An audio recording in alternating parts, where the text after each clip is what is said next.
Shalom Bapak Ibu Saudara yang terkasih. Bersyukur kepada Tuhan yang telah menyatakan kasih dan kebaikannya bagi kita semua, baik dalam suka dan duka kehidupan kita. Dan terlebih lagi kita bersyukur kepada Allah yang telah menyatakan anugerahnya yang sempurna bagi keselamatan kita, sehingga olehnya kita dimungkinkan untuk mengalami pendamaian dan persekutuan dengan Allah. Mari meresponi undangan Allah untuk beribadah kepadanya hari ini. Saya mengajak jemaat sekalian untuk bangkit berdiri bersama-sama. Kita menenangkan diri sejenak sembari kita menaikkan doa syukur kita kepada Allah dalam waktu yang teduh.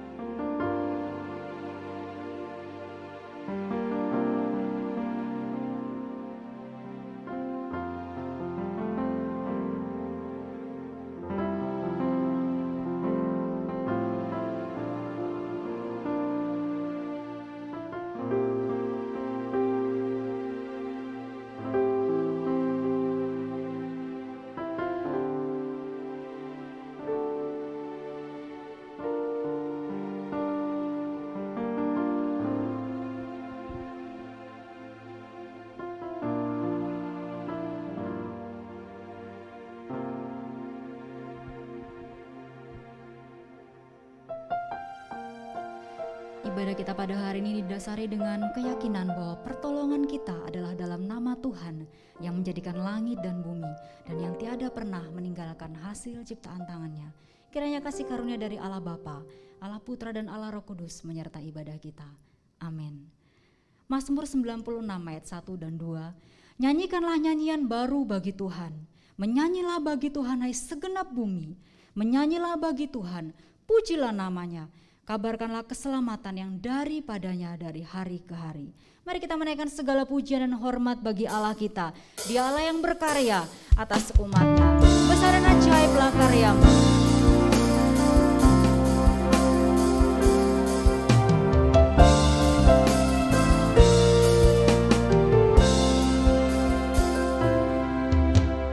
Besar dan ajaiblah karyamu.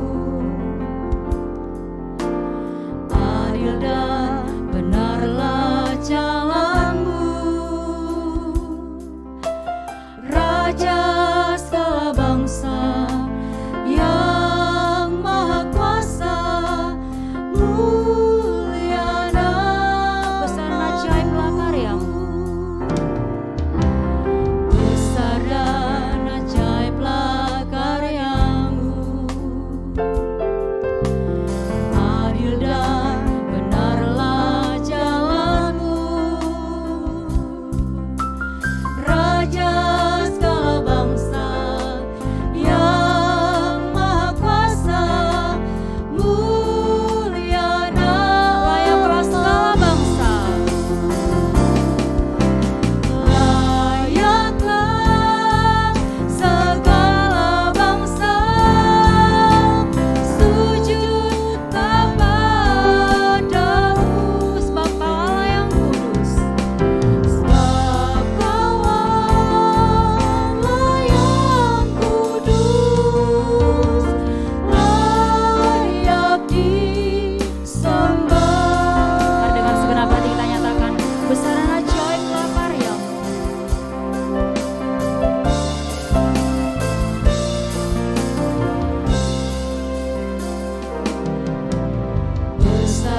adil dan benarlah jalanmu,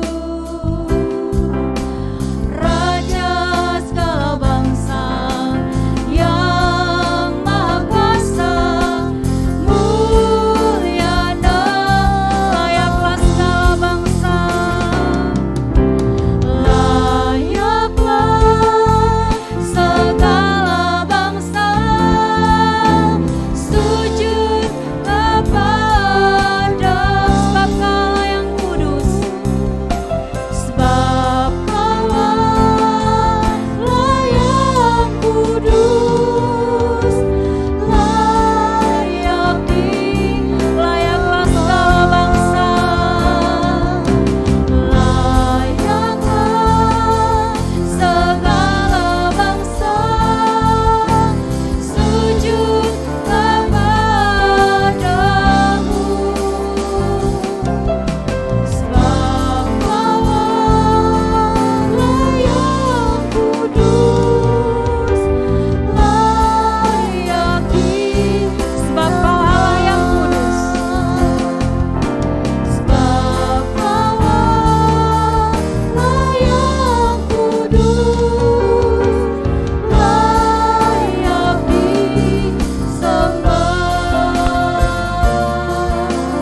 layak disembah oleh segala bangsa.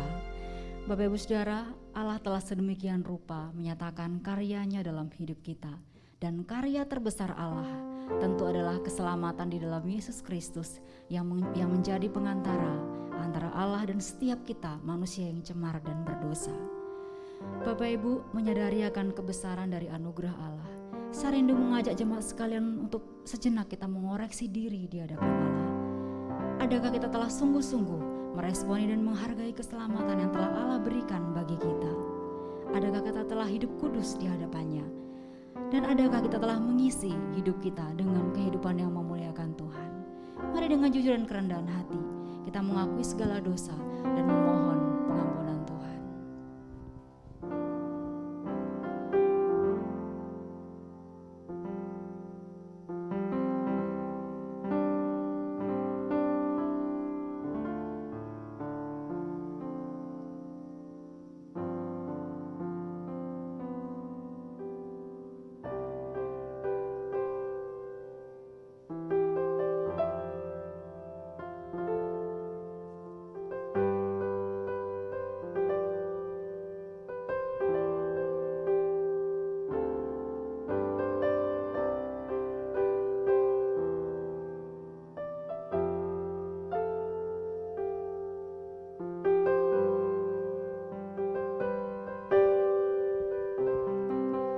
Berbahagialah setiap kami umat-Mu Tuhan yang diampuni pelanggarannya, yang dosanya ditutupi, yang kesalahannya tidak diperhitungkan Tuhan. Dosa kami beritahukan kepadamu, dan kesalahan kami tidaklah kami sembunyikan ya Tuhan. Kami mengaku kepada Tuhan pelanggaran-pelanggaran kami, dan Kau mengampuni kesalahan karena dosa kami. Roh Kudus kiranya memampukan kami untuk tetap hidup setia dan benar di hadapan-Mu. Di dalam nama Tuhan Yesus Kristus, kami sudah berdoa dan mengucap syukur. Amin. Allah di dalam Kristus Yesus telah menebus dan mengampuni segala dosa kita, sebagaimana firman Tuhan dalam Roma 5 ayat 8 dan 9 menyatakan, akan tetapi Allah menunjukkan kasih-Nya kepada kita, oleh karena Kristus telah mati untuk kita ketika kita masih berdosa. Lebih-lebih karena kita sekarang telah dibenarkan oleh darah-Nya, kita pasti akan diselamatkan dari murka Allah. Berbahagialah setiap kita yang telah diampuni segala dosa dan kesalahannya, dan berdasarkan janji firman Tuhan, di dalam nama Bapa, Putra dan Roh Kudus, dosa-dosa kita sudah diampuni. Syukur kepada Allah. Allah yang telah mengampuni kita adalah Allah yang juga meneguhkan dan mengingatkan setiap kita melalui firman-Nya demikian. Barang siapa mencintai nyawanya, ia akan kehilangan nyawanya. Tetapi barang siapa tidak mencintai nyawanya di dunia ini, ia akan memeliharanya untuk hidup yang kekal. Barang siapa melayani aku, ia harus mengikut aku, dan di mana aku berada, di situ pun pelayanku akan berada. Barang siapa melayani aku, ia akan dihormati Bapa. Silakan duduk Bapak Ibu Saudara sekalian. Tuhan Yesus Kristus telah dikaruniakan Allah kepada kita untuk menjadi hikmat, kebenaran, pengudusan, dan penebusan yang sempurna bagi kita. Dan Dia adalah pengantara kita. Mari kita mempersiapkan hati bagi pemberitaan firman Tuhan yang akan memberkati dan menguatkan setiap kita. Ku heran Allah mau memberi rahmat-Nya padamu. Ku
Shalom Bapak Ibu dan Saudara yang dikasihi oleh Tuhan.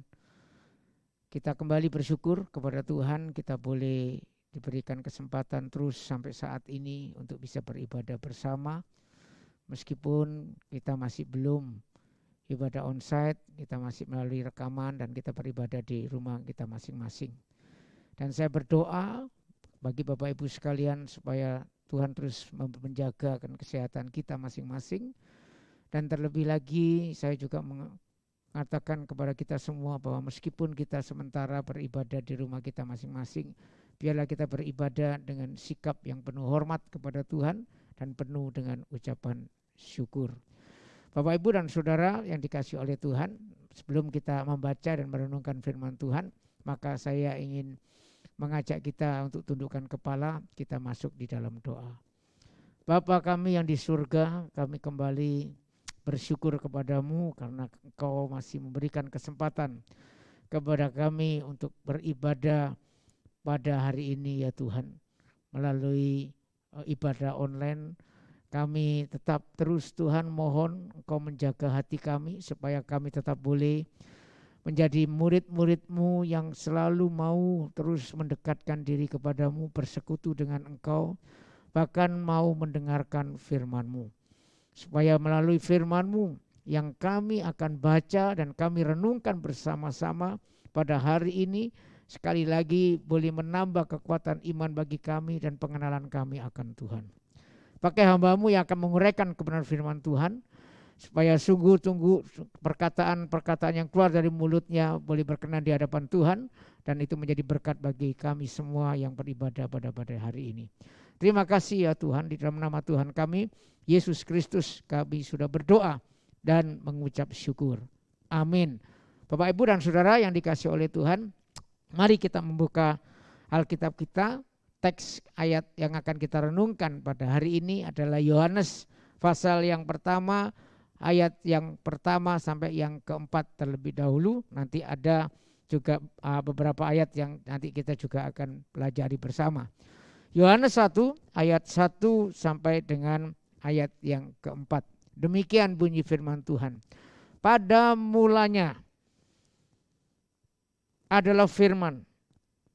Firman itu bersama-sama dengan Allah dan firman itu adalah Allah. Ia pada mulanya bersama-sama dengan Allah. Segala sesuatu dijadikan oleh Dia, dan tanpa Dia tidak ada sesuatu pun yang telah jadi dari segala yang dijadikan. Dalam Dia ada hidup, dan hidup itu adalah terang manusia. Sedemikian jauh pembacaan firman Tuhan. Berbahagialah setiap orang yang membaca, yang merenungkan, terlebih lagi yang melakukan firman dalam kehidupannya hari lepas hari. Amin. Bapak, Ibu, dan Saudara yang dikasihi oleh Tuhan, saya beberapa saat yang lalu baru memahami, Saudara, artinya pengharapan. Artinya pengharapan itu apa bagi seseorang? Dan tentunya ketika kita sudah merasa berputus asa, merasa kita di dalam tekanan, kesulitan yang seolah-olah kita butuh pertolongan, maka disitulah juga kita membutuhkan sebetulnya pengharapan. Beberapa saat ini keluarga kami mengalami kedukaan. 2 kakak ipar saya dipanggil Tuhan. Yang pertama itu karena memang karena sakit jantung mendadak terus dipanggil oleh Tuhan. Yang kedua, nah ini kakak ipar saya dari Cici yang di atasnya istri saya, itu juga dipanggil pulang oleh karena memang dia terpapar COVID. Nah, ketika dia terpapar COVID, kami sudah berupaya dengan sedemikian rupa dibawa ke rumah sakit, dan ternyata di rumah sakit ternyata harus pasang ventilator dan kondisinya terus drop. Kami hopeless waktu itu. Kami sudah tidak ada pengharapan secara manusia. Kami hanya tetap berharap kepada Tuhan supaya terjadi mujizat. Tapi tiba-tiba dokter berkata mungkin ada satu cara lagi yang masih mungkin bisa ditempuh, yaitu dengan serum dan dengan plasma darah. Nah, ketika kami mendengar hal seperti itu rasanya menjadi sebuah pengharapan yang luar biasa. Maka kami upayakan itu serum, kemudian plasma darah, sudah dua-duanya dicoba semua. Dan akhirnya serum sudah mulai masuk 1 kali. Ternyata ada perubahan sedikit, tapi ternyata ngedrop lagi. Dan memang akhirnya karena keterbatasan kami sebagai manusia yang tidak bisa mengendalikan semuanya, tidak bisa mengendalikan segala sesuatu, dan kehendak Sang Kuasa, yang kehendak daripada Tuhan berbeda. Kehendak Tuhan akhirnya memanggil dia pulang kembali ke rumah Bapa. Dan kita tetap saat itu di tengah-tengah kehilangan, kita masih mau belajar bersyukur karena kakak ipar saya yang meninggal karena COVID itu, dia juga adalah seorang aktivis gereja, dia percaya kepada Tuhan Yesus, sehingga kita melihat ada pengharapan. Setelah di dunia ini kita seolah-olah tidak ada pengharapan. Bapak, Ibu, dan Saudara yang dikasihi oleh Tuhan, maka itu betapa pentingnya pengharapan itu bagi setiap orang. Terutama ketika kita menghadapi tekanan, terutama ketika kita menghadapi yang namanya kesulitan, kita perlu pengharapan dalam bidang apapun, kesehatan, kemudian baik itu dalam perekonomian kita, ketika perusahaan kita sedang kesulitan, kita butuh pengharapan. Kita butuh ada yang kita bisa pegangi dan kita harapkan. Bapak, Ibu, dan Saudara yang dikasihi oleh Tuhan. Dan keterpurukan manusia itu yang membutuhkan pengharapan itu. Bukan aja ternyata itu hanya ada di dalam dunia ini. Tetapi juga kita perlu pengharapan yang di dalam kekekalan. Bapak, Ibu, dan Saudara dikasihi oleh Tuhan, kita bersyukur kepada Tuhan. Karena Tuhan bukan hanya menjadi pengharapan untuk hidup kita ketika kita di dunia ini, tapi Dia juga menjadi pengharapan setelah kita meninggalkan dunia ini. Karena kita tidak mungkin kita akan bisa abadi dan seterusnya itu hidup di dalam dunia yang sementara ini. Karena apa, Saudara? Karena kita adalah manusia yang berdosa, maka upah dosa adalah maut.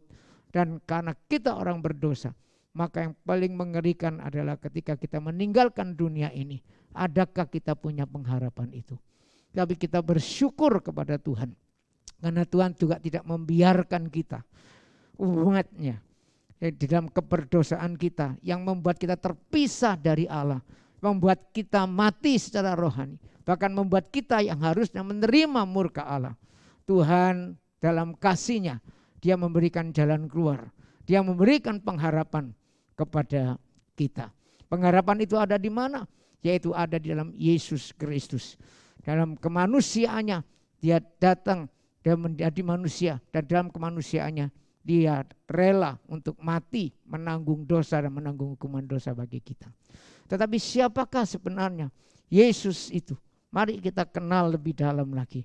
Siapa Yesus yang sebenarnya, yang sudah mati dan menanggung hukuman dosa bagi kita? Saudaraku yang dikasihi oleh Tuhan, Injil Yohanes memulai bukan dengan peristiwa kelahiran Yesus. Injil Yohanes yang kita baca tadi, dia tidak memulai dengan peristiwa di mana terjadinya kelahiran daripada Yesus sebagai seorang bayi. Dan berbeda dengan Injil Matius dan Lukas yang mencatat kelahiran daripada Yesus Kristus di dunia ini. Nah, Injil Yohanes satu-satunya yang mengungkapkan justru sebelum Yesus itu lahir menjadi manusia, siapa Dia sebenarnya.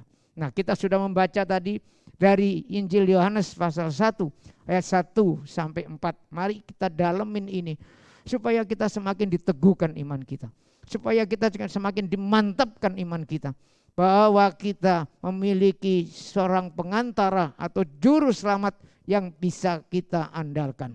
Maka itu mari kita lebih mengenal lebih dekat melalui pembacaan firman, perenungan firman pada hari ini. Siapakah Yesus? Yang pertama adalah Yesus itu adalah firman yang kekal. Dikatakan dalam Yohanes 1 ayat 1, pada mulanya adalah firman. Saudara, pada mulanya, kapan itu pada mulanya? Itu adalah menunjuk kepada sesuatu yang sebelum ada waktu, maka firman itu sudah ada. Dan ini paralel dengan yang dikatakan dalam kitab Kejadian pasal 1 ayat 1. Pada mulanya Allah menciptakan langit dan bumi. Saudara yang dikasihi oleh Tuhan, pada mulanya Allah menciptakan langit dan bumi. Artinya apa? Sebelum ada ciptaan, Allah sudah ada. Dan yang kedua dikatakan Allah itu pencipta segala sesuatu. Dari yang tidak ada menjadi ada. Nah, ini juga dinyatakan untuk diri sang firman. Jadi firman itu sudah ada pada kekekalan. Dan firman itu juga yang menjadikan segala sesuatu. Allah ketika itu berfirman, kemudian roh Allah melayang-layang. Kemudian Tuhan mengatakan, jadilah terang, jadilah dan jadilah ini dan seterusnya. Maka jadilah itu. Jadi Bapak Ibu dan Saudara dikasih oleh Tuhan, pada mulanya adalah firman. Artinya apa? Berarti ini menunjukkan bahwa Yesus adalah firman yang kekal. Dia memiliki kekekalan. Dan siapa yang kekal? Tiada lain kecuali Dia, Allah. Dan kekekalan ini bukan hanya sekedar dinyatakan oleh Yohanes, tetapi Yesus sendiri juga menyatakan bahwa dirinya juga adalah yang kekal. Dan Yesus berkata di dalam Yohanes juga pasal 8 ayat 58. Kata Yesus kepada mereka, aku berkata kepadamu, sesungguhnya sebelum Abraham jadi, sebetulnya sebelum Abraham jadi atau sebelum Abraham itu ada atau menjadi, aku telah ada. Ini terjemahan bahasa Indonesia. Tapi terjemahan bahasa Inggris itu lebih mendekati bahasa aslinya. Dikatakan NIV, saya kutip di sini. Very truly I tell you, Jesus answered, before Abraham was born, I am. Saudara, bukan memakai bentuk yang lampau, tetapi memakai bentuk yang masa kini, yang artinya bahwa sebelum Abraham itu ada, Yesus sudah ada dan selalu ada. Saudara, kata I am di sini itu sama dengan ketika penampakan Allah kepada Musa. Ketika Musa bertanya, siapakah engkau, namamu Allah? Tuhan berkata, Allah berkata, aku adalah aku. Jadi I am who I am. Jadi saya adalah aku ada. Aku ada sampai selama-lamanya. Artinya ini menunjukkan bahwa Allah tidak pernah ada satu waktu di mana Dia tidak ada. Dia selalu ada. Dia berarti maha hadir. Dimanapun kita berada, Dia ada di sana. Dan itu juga menunjukkan kekekalan. Selain menunjukkan kekekalan, menunjukkan kemahaadaan, kemahahadiran daripada Tuhan. Oleh karena itu ketika kita ada pergumulan berat apapun, Tuhan mengerti, saudara. Karena Tuhan kita, Yesus yang adalah firman yang kekal itu, yang ada dari kekal sampai kekal. Dia juga maha hadir, ada bersama dengan kita. Ketika kita ada persoalan apapun, Dia juga ada di sana. Tetapi sebaliknya, ketika kita melakukan apapun, baik itu hal yang baik maupun itu hal yang jahat, Tuhan ada di sana. Tuhan tahu, Tuhan ada di sana. Dan yang jelas adalah Tuhan tidak suka kepada hal-hal yang jahat. Dan jangan lupa, Tuhan tidak akan bisa ditipu. Tuhan tidak bisa dikelabui. Tuhan tahu karena Tuhan juga hadir di sana. Tuhan selalu ada. Tidak pernah ada satu waktu di mana Tuhan tidak ada. Memang kita tidak bisa melihat Tuhan sekarang. Tetapi melalui firman-Nya dengan jelas, Tuhan itu ada dan selalu ada. Ini yang pertama. Menunjukkan apa? Menunjukkan kekekalan daripada Yesus Kristus yang selalu ada dan selama-lamanya ada. Dari kekal sampai kekal. Nah, Bapak Ibu dan Saudara yang dikasih oleh Tuhan. Yang kedua apa, Saudara? Yang kedua dikatakan Yesus itu adalah Allah. Sang firman itu juga adalah Allah. Dan firman itu adalah Allah. Saudara, dalam konstruksi bahasa Yunani-nya, memang ini yang dikhususkan menunjukkan kepada firman. The word was of God. Jadi firman itu adalah Allah. Jadi menunjukkan yang artinya firman itu adalah Allah itu sendiri. Tetapi bukan tidak dinyatakan Allah adalah firman. Ini berarti menunjukkan apa? Bahwa firman itu bukan sekedar kata-kata Allah. Firman itu berpribadi. Dikatakan juga maka firman itu bersama-sama dengan Allah. Artinya ada dua pribadi di situ bersama-sama dengan Allah. Dan siapa firman? Firman itu juga Allah. Di dalam Allah Tritunggal, maka itu kita percaya ada satu hakikat daripada Allah. Cuman satu Allah, satu-satunya. Yang maha tinggi, yang maha mulia, yang kekal, yang maha tahu, yang maha hadir. Itu ada dalam tiga pribadi, Bapa, Anak, dan Roh Kudus. Nah di sini firman adalah Allah, atau Yesus yang adalah firman itu yang adalah Allah. Artinya apa? Artinya berarti Yesus adalah pribadi yang kedua daripada Allah Tritunggal, dan dia sendiri juga adalah Allah. Ini yang kedua Bapak Ibu.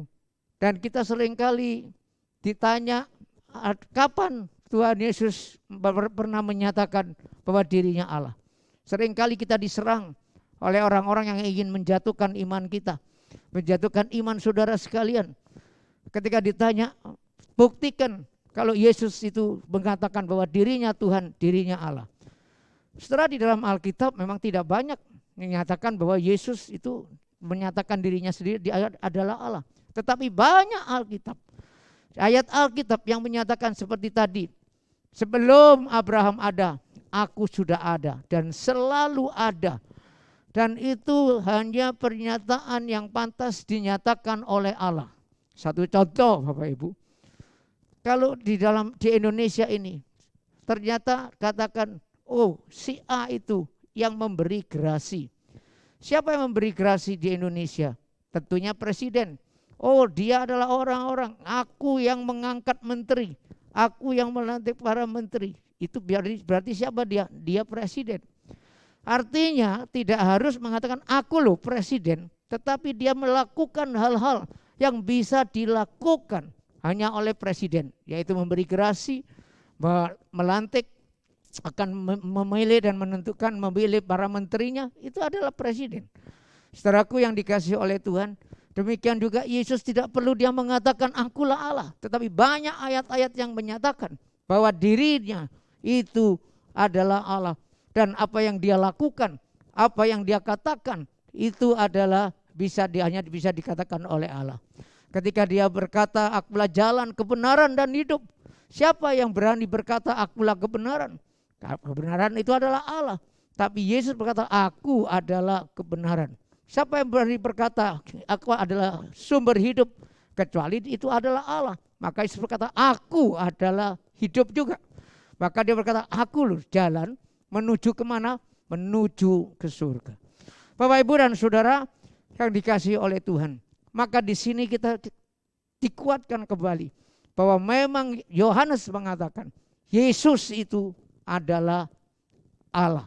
Selain juga tentunya ada pernyataan-pernyataan daripada Yesus sendiri, dan apa yang dilakukan oleh Yesus itu hanya bisa dilakukan oleh Allah. Dia mengampuni dosa, dia membangkitkan orang mati, nah itu Lazarus. Demikian juga dia nanti akan menghakimi ketika pada akhir zaman. Siapa yang bisa menghakimi seluruh umat manusia ini? Kecuali dia adalah Allah. Maka Yesus adalah Allah. Sang firman itu adalah Allah. Ini yang kedua. Yang ketiga saudara, yang ketiga Yesus itu adalah pencipta. Dalam ayat 3, dalam Yohanes 1 ayat 3 tadi dikatakan, segala sesuatu dijadikan oleh dia, dan tanpa dia tidak ada satupun yang telah jadi dari segala yang telah dijadikan. Bapak Ibu, mari kita perhatikan kata-kata yang saya garis bawahi dalam huruf dengan saya pakai warna merah, itu penting. Segala sesuatu dijadikan oleh dia. Tanpa dia tidak ada sesuatu pun yang telah jadi dari segala yang dijadikan. Saksi-saksi Yehova, hati-hati dengan saksi-saksi Yehova yang mengajarkan satu ajaran yang dengan kata lain itu adalah ajaran yang sesat, ajaran tidak sesuai dengan kitab suci, yang mengatakan bahwa Yesus itu bukan Allah, sama dengan Allah Bapa. Dia bukan pencipta, tapi dia adalah ciptaan yang pertama. Setelah dia diciptakan, barulah Tuhan menciptakan lewat daripada Yesus Kristus sebagai ciptaan yang pertama. Saudara, tetapi itu digugurkan oleh ayat yang ini, ayat yang ketiga ini. Kenapa dikatakan gugur? Karena jelas di sana dikatakan tanpa Dia tidak ada segala sesuatu yang dijadikan. Berarti Yesus itu di luar apa yang dijadikan. Kalau segala sesuatu dijadikan tanpa Dia, maka Dia itu haruslah yang menjadikan segala sesuatu. Kalau Dia dijadikan, Dia tidak mungkin Dia bisa menjadikan segala sesuatu, bukan tanpa Dia. Di sini menyatakan kepada kita berarti siapa sebetulnya Yesus Kristus itu? Yesus Kristus adalah Sang Pencipta itu sendiri. Yaitu siapa? Berarti Sang Pencipta itu adalah Allah. Maka dalam penciptaan juga Allah Tritunggal, 3 pribadi itu, Bapa, Anak, dan Roh Kudus sama-sama mencipta. Allah mencipta melalui firman-Nya, yang firman di sini bukan cuma sekedar kata-kata daripada Allah, tetapi pribadi yang kedua dari Allah Tritunggal, dan Roh Allah melayang-layang. Dari ketiga pribadi itu ikut di dalam menciptakan segala sesuatu. Dan di sini ayat ini khusus Yohanes memakai ayat ini untuk menyatakan Yesus itu adalah pencipta. Karena tanpa Dia tidak ada segala sesuatu yang jadi. Ini yang ketiga, saudara, yang perlu kita pahami, yang perlu harus kita pegang. Maka yang keempat, yaitu apa? Yesus adalah Allah yang menjadi manusia. Yesus adalah Allah yang menjadi manusia. Ini dalam ayat yang ke-14 tadi yang kita tidak bisa baca bersama-sama, tetapi saya akan bacakan ayat ini. Firman itu telah menjadi manusia dan diam di antara kita, dan kita telah melihat kemuliaannya. Firman itu telah menjadi manusia. Ini yang namanya inkarnasi, yaitu firman menjadi daging. Artinya apa? Allah rela membatasi dirinya dengan mengenakan natur manusia, dan Dia akhirnya menjadi juga manusia yang sejati. Dan itulah pengantara hidup kita, orang-orang yang berdosa, yaitu Allah dan manusia di dalam Yesus Kristus. Bapak, Ibu, dan Saudara yang dikasihi oleh Tuhan, firman menjadi manusia dikatakan dan diam di antara kita. Bapak, Ibu, dan Saudara dikasihi oleh Tuhan, maka kita bersyukur. Bersyukur karena apa? Karena Allah lah sendiri yang memberikan pengharapan bagi kita. Bukan cuma berkata-kata, tapi sungguh-sungguh Dia datang ke dalam dunia ini untuk menjadi manusia. Bapak, Ibu, dan Saudara yang dikasihi oleh Tuhan, kenapa ini penting, Saudara? Kenapa Allah harus menjadi manusia? Mengapa juru selamat kita harus Allah yang menjadi manusia? Yang pertama yaitu adalah dengan kemanusiaannya Yesus. Yesus sungguh-sungguh menggantikan manusia. Karena manusia yang berdosa, manusia yang harus menerima murka Allah, manusia yang terpisah dengan Allah. Tuhan ingin supaya manusia bisa memiliki kembali relasi dengan Dia dan dibebaskan daripada murka Allah. Maka harus ada yang menggantikan. Kenapa? Karena tidak ada seorang manusia pun yang berdosa yang sanggup menyelamatkan dirinya sendiri di hadapan Allah. Karena dosa, maka kita tidak bisa untuk sungguh-sungguh itu melakukan apa yang Tuhan mau. Kita banyak penyelewengan, kita banyak melakukan hal-hal yang tidak sesuai dengan apa yang Tuhan kehendaki. Kita penuh dengan dosa, kita dikuasai oleh dosa. Bahkan banyak orang yang bahkan menikmati dosa. Saudara, bagaimana kita bisa dianggap layak di hadapan Tuhan? Tidak ada seorang pun yang bisa dianggap layak di hadapan Tuhan. Karena Tuhan itu kudus, Tuhan itu suci, tapi Tuhan juga adil yang menjatuhkan hukuman bagi dosa. Itu kita sudah bahas beberapa minggu yang lalu. bahwa manusia berdosa itu berada dalam murka Allah. Tetapi satu-satunya pengharapan kita siapa? Ya, kepada Allah. Itulah satu-satunya pengharapan kita untuk kita boleh diterima kembali dan dilayakkan oleh Tuhan. Dan yang luar biasa, kita bersyukur saudara. Ternyata Allah datang ke dalam dunia ini menjadi juru selamat kita dengan menjelma menjadi manusia. Maka dengan kemanusiaannya yang tidak berdosa, dia layak untuk menjadi penebus bagi kita manusia berdosa. Tapi kenapa harus Allah yang turun? Kenapa Allah tidak menciptakan aja manusia yang sempurna? Allah itu tidak mungkin dia memakai cara lain kecuali Tuhan turun ke dalam dunia ini. Kenapa dia harus turun? Karena dengan kealahannya itu Yesus sanggup menggantikan kita dan menanggung hukuman dosa kita.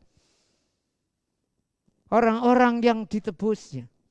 Saudaraku yang dikasih oleh Tuhan, berapa banyak dosa yang harus ditanggung oleh Yesus, tidak terhingga. Kita aja satu hari kita berdosa berapa kali. Saya sering kali ketika saya berbicara dengan seseorang, ketika saya mau menginjili, saya mengatakan kita satu hari berdosa berapa kali. Kita minimal aja 3 kali. 1 tahun berapa kali? Dia total ya sudah didiskon 1000. Maka kita itu 1 tahun 1000 dosa.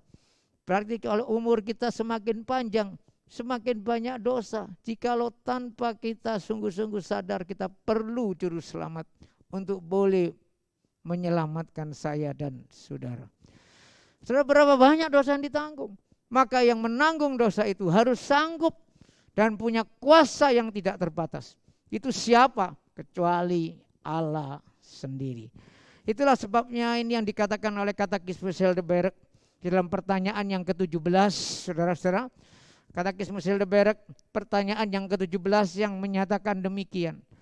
Mengapa dia harus juga Allah yang sejati? Jadi tidak cukup cuma manusia. Yesus juga manusia sejati. Tapi jawabannya adalah supaya dengan kuasa kealahannya dia dapat menanggung beban murka Allah atas kemanusiaannya, memperoleh kebenaran dan kehidupan bagi kita dan mengembalikannya kepada kita. Tadi jelas di sini dikatakan kenapa juga juru selamat kita harus Allah.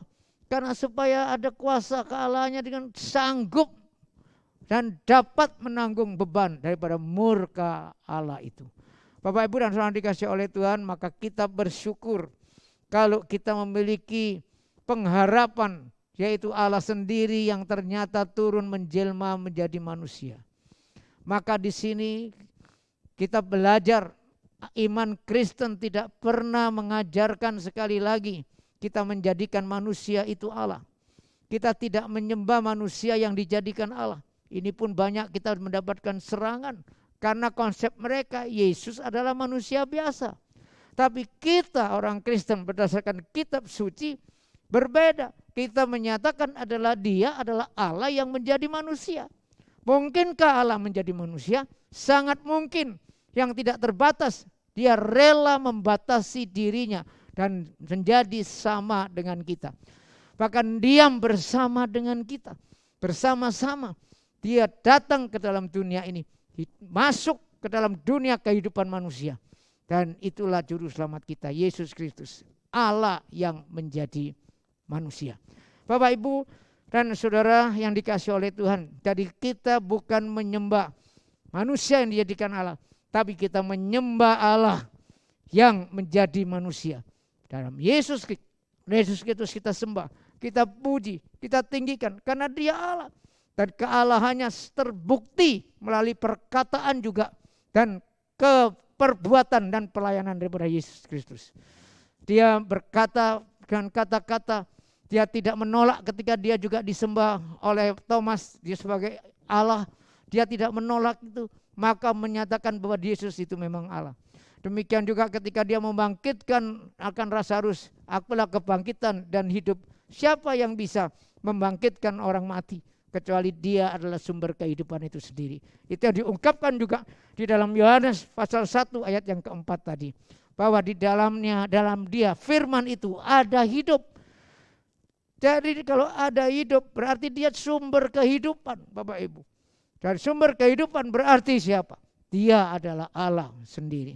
Dan dia sanggup untuk memberikan kehidupan yang kekal kepada kita. Karena maut pun dia kalahkan. Maka itu melalui Yesus yang adalah Allah menjadi manusia, kita bersyukur. Karena apa? Karena persoalan kita yang terbesar yaitu dosa. Saudara, ini yang seringkali kita kurang sadari. Persoalan manusia yang terbesar adalah dosa. Sudah diselesaikan oleh Yesus Kristus ketika mati di atas kayu salib.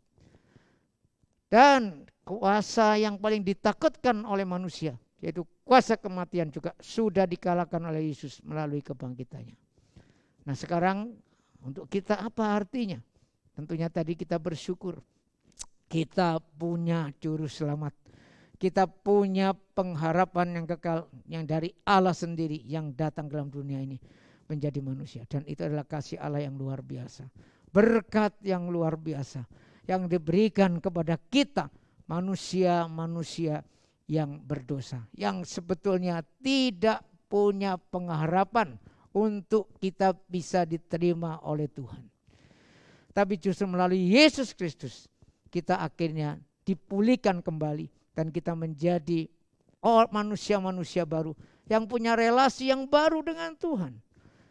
Yang memiliki persekutuan yang indah dengan Tuhan. Maka itu Bapak Ibu, kita sebagai orang Kristen yang kita percaya kepada Yesus Kristus, bangunlah hubungan kita dengan Tuhan. Dekatkan dirimu kepada Tuhan. Melalui saat teduh, melalui ketekunan kita berdoa. Itu adalah berkat yang luar biasa. Tidak ada lagi penghalang antara kita dengan Tuhan bagi kita yang berada di dalam Kristus. Kita bisa berdoa kepadanya, berseru kepadanya. Karena apa? Karena dosa sudah diselesaikan oleh Tuhan Yesus Kristus.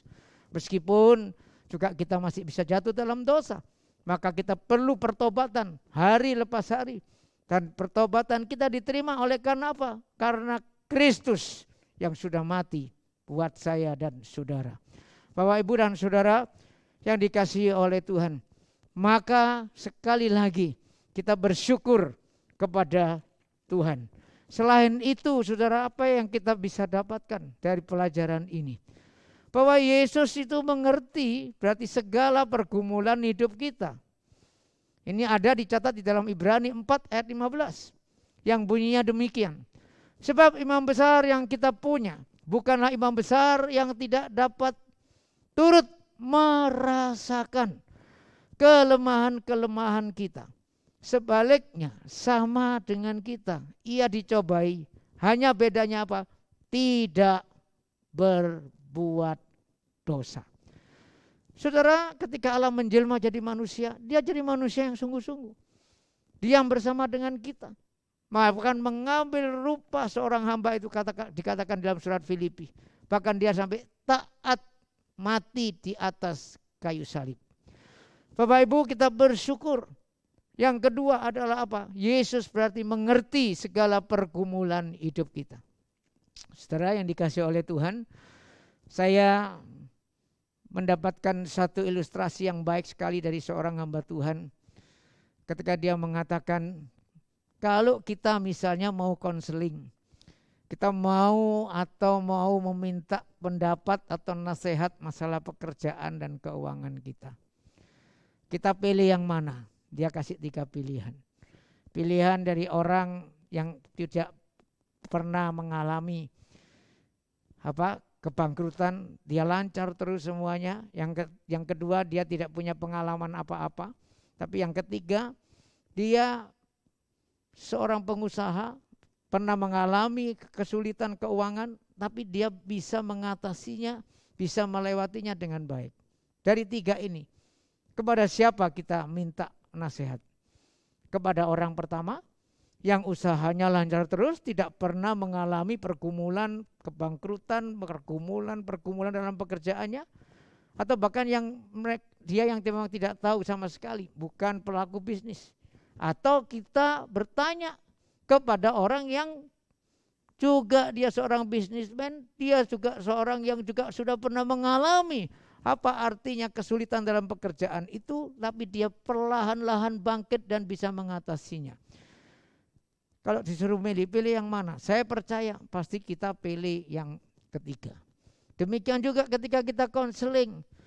Konseling kita datang, misalnya persoalan keluarga.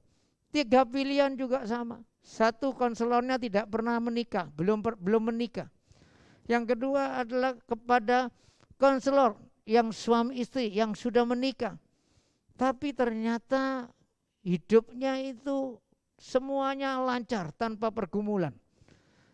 Atau yang ketiga, kepada konselor satu pasangan suami istri, tapi mereka juga pernah mengalami yang namanya artinya persoalan-persoalan dalam hidup rumah tangga, krisis yang pernah mereka alami, kemudian tapi mereka melewatinya dan mengalami kemenangan.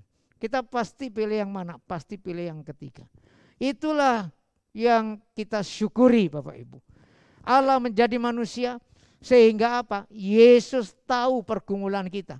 Karena dikatakan dia di dalam Ibrani tadi bahwa dia turut merasakan kelemahan-kelemahan kita. Karena Yesus juga mengalami apa yang dialami oleh kita. Ketika kita merasa ditolak, datanglah kepada Tuhan Yesus. Karena Yesus pernah mengerti apa artinya ditolak. Ketika kita merasa diperlakukan tidak adil, Juru Selamat kita mengerti apa itu artinya diperlakukan tidak adil. Ketika kita berdoa kok rasanya Tuhan lama tidak jawab, bahkan Tuhan tidak menjawab ya. Dalam tanda petik kalau secara terus terang saya ganti, doa saya ditolak terus sama Tuhan. Tuhan Yesus juga pernah mengalami yang namanya doanya ditolak oleh Tuhan. Kapan itu? Waktu di Taman Getsemani. Jikalau cawan ini boleh lalu, biarlah berlalu. Tetapi bukan kehendakku yang jadi, tapi kehendakmu Tuhan. Tapi kehendak Tuhan apa? Dia harus mati di atas kayu salib. Sebagai bentuk ketaatannya dia kepada Tuhan. Dia mengalami hal itu juga. Bagi Bapak Ibu yang mungkin saat ini sedang mengalami persoalan yang berat. Mengalami satu kegentaran. Tuhan Yesus juga pernah mengalami kegentaran ketika dia berdoa di Taman Getsemani juga.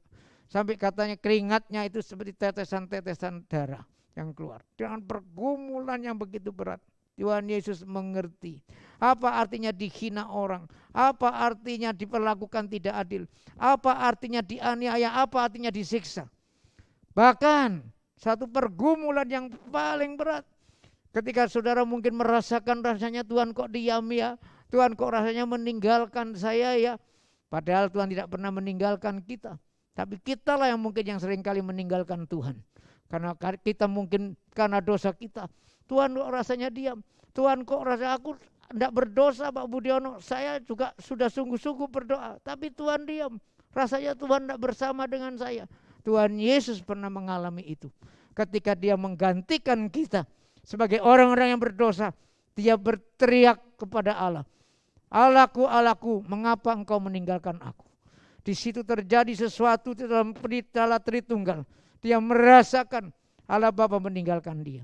Bapak Ibu dan Saudara dikasih oleh Tuhan, inilah Juru Selamat kita. Kita bersyukur karena Yesus mengerti pergumulan hidup kita. Jadi Bapak Ibu dan Saudara yang dikasih oleh Tuhan, ketika engkau putus asa, datanglah kepada Yesus. Ketika engkau merasa dihina orang, datanglah kepada Yesus. Minta kekuatan supaya kita boleh dikuatkan dan memberikan pengampunan. Ketika kita merasa hidup kita begitu berat bebannya, datanglah kepada Yesus. Karena Yesus juga pernah mengalami beban-beban berat yang luar biasa. Bahkan yang tidak bisa digantikan oleh siapapun. Dia mengerti. Dia peduli terhadap apa yang menjadi pergumulan kita. Kenapa? Karena dia adalah firman yang menjadi manusia. Firman itu siapa? Firman itu adalah Allah yang menjadi manusia. Dan kita diberikan pengharapan. Bukan hanya pengharapan untuk kita memperoleh hidup kekal, tetapi kita juga diberikan pengharapan selama kita ada di dunia ini. Yesus bersama kita. Dan Yesus mengerti persoalan dan pergumulan kita. Sebagai manusia yang hidup di tengah dunia yang berdosa ini. Maka biarlah kita terus bersandar kepada dia. Terus semakin dekat kepada dia. terus semakin mempercayakan diri kepada Yesus Kristus, Sang Juru Selamat yang sejati itu. Allah yang menjadi manusia, Firman yang menjadi daging. Kiranya Tuhan memberkati Bapak Ibu sekalian. Mari kita tundukkan kepala, kita masuk di dalam doa. Terima kasih ya Tuhan untuk firman-Mu yang boleh kami renungkan bersama-sama. Dan biarlah sekali lagi firman-Mu ini boleh menguatkan kami, untuk menolong kami. Betapa bersyukurnya kami Tuhan, bahwa Engkau bukan hanya menjadi pengharapan kami di tengah dunia yang sementara ini, tapi Engkau juga memberikan pengharapan kepada kami sampai di dalam kekekalan ya Tuhan. Engkau memberikan jawaban dan pengharapan kepada kami untuk persoalan yang terbesar dalam hidup kami, yaitu dosa. Dan Engkau juga membebaskan kami dari sesuatu yang paling kami takutkan, yaitu maut itu sendiri. Dengan Engkau sudah bangkit dari antara orang mati, maka kami yang percaya kepadamu, kami juga akan hidup sampai selama-lamanya bersama dengan Engkau. Kami juga bersyukur Tuhan, karena Engkau juga adalah Allah yang menjadi manusia, yang sama dengan kami dan tinggal diam bersama dengan kami, supaya kami boleh tetap berpengharapan kepadamu, karena Engkau mengerti Tuhan apapun yang kami alami.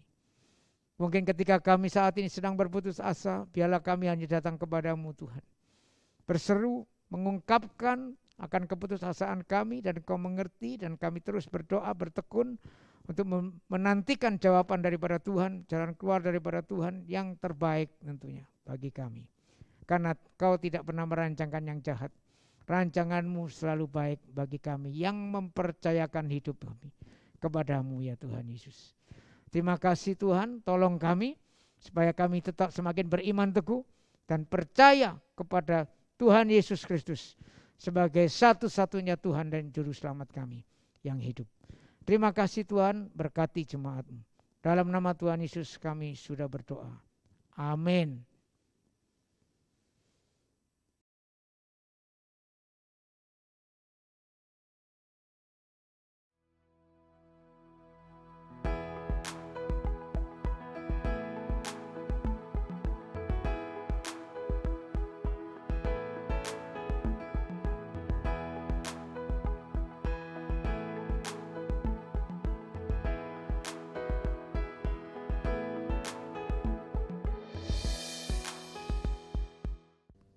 Terima kasih kepada hamba-Nya sudah menyampaikan kebenaran firman Tuhan. Saya mengundang Bapak Ibu Saudara untuk bangkit berdiri bersama-sama. Mari bersama dengan orang kudus di sepanjang zaman dan tempat kita mengikrarkan pengakuan iman kita. Aku percaya kepada Allah Bapa yang Maha Kuasa, Khalik langit dan bumi, dan kepada Yesus Kristus, anaknya yang tunggal Tuhan kita, yang dikandung dari Roh Kudus, lahir dari anak darah Maria, yang menderita sengsara di bawah pemerintahan Pontius Pilatus, disalibkan, mati dan dikuburkan, turun ke dalam kerajaan maut. Pada hari yang ketiga, bangkit pula dari antara orang mati, naik ke surga, duduk di sebelah kanan Allah Bapa yang Maha Kuasa, dan dari sana Ia akan datang untuk menghakimi orang yang hidup dan yang mati. Aku percaya kepada Roh Kudus, gereja yang kudus dan am, persekutuan orang kudus, pengampunan dosa, kebangkitan tubuh, dan hidup yang kekal. Amin. Silakan duduk Bapak Ibu Saudara. Untuk meresponi firman Tuhan, sembari kita juga akan memberikan persembahan yang terbaik yang dapat Bapak Ibu Saudara berikan melalui rekening gereja. Mari kita nyanyikan pujian ini bersama-sama. Satu-satunya yang kuandalkan.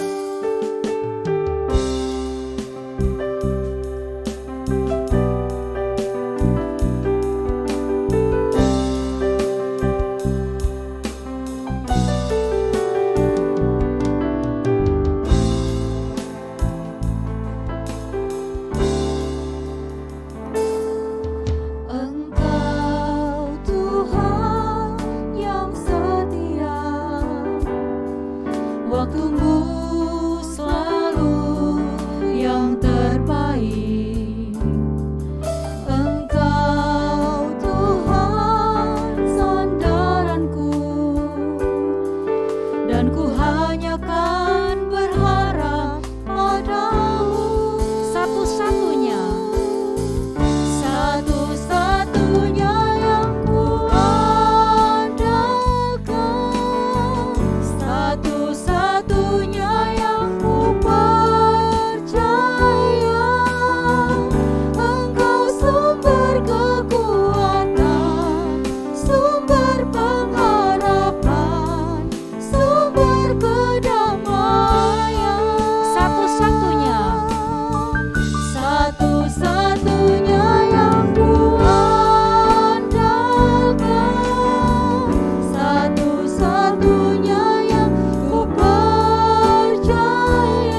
Bapa di surga, terpujilah Engkau, Allah sumber pengharapan dalam hidup kami, Allah yang dapat kami percaya dalam menjalani kehidupan yang bahkan penuh dengan tantangan dan pergumulan.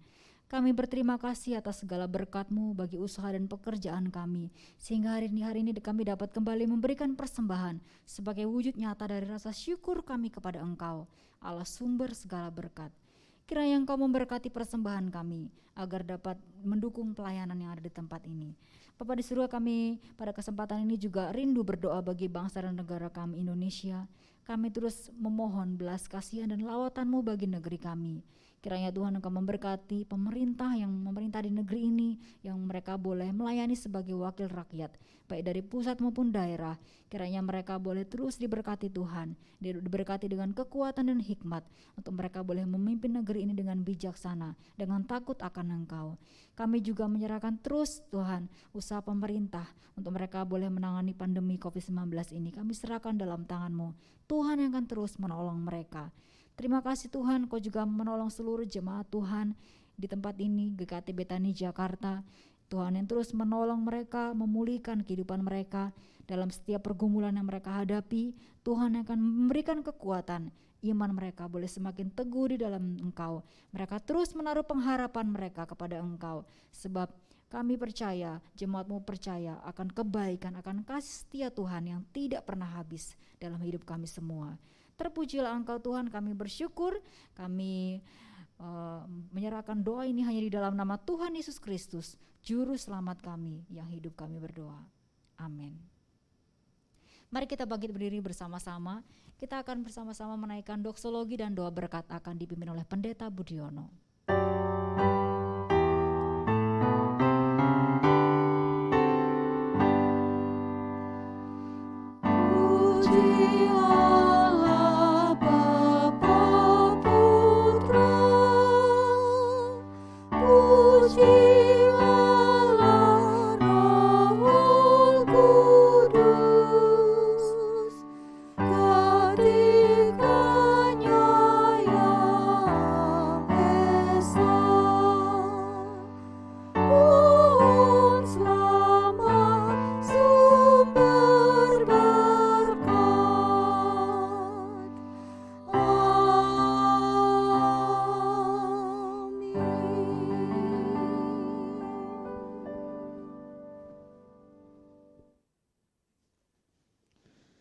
Mari Bapak Ibu dan Saudara yang dikasihi Tuhan, saya mengajak kita semua untuk mengarahkan hati kita, pikiran kita kepada Allah, dan mari kita menerima berkat Tuhan.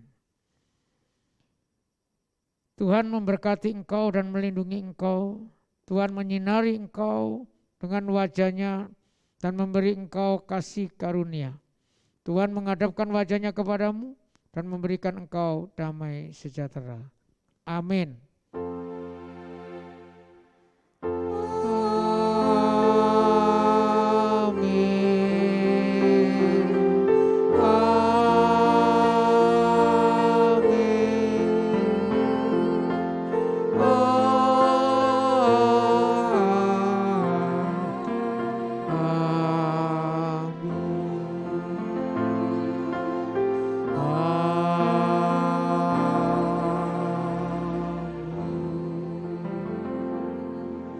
Sang jemaat yang dikasihi Tuhan, dipersilakan duduk kembali dan silakan mengambil saat teduh dan ibadah selesai.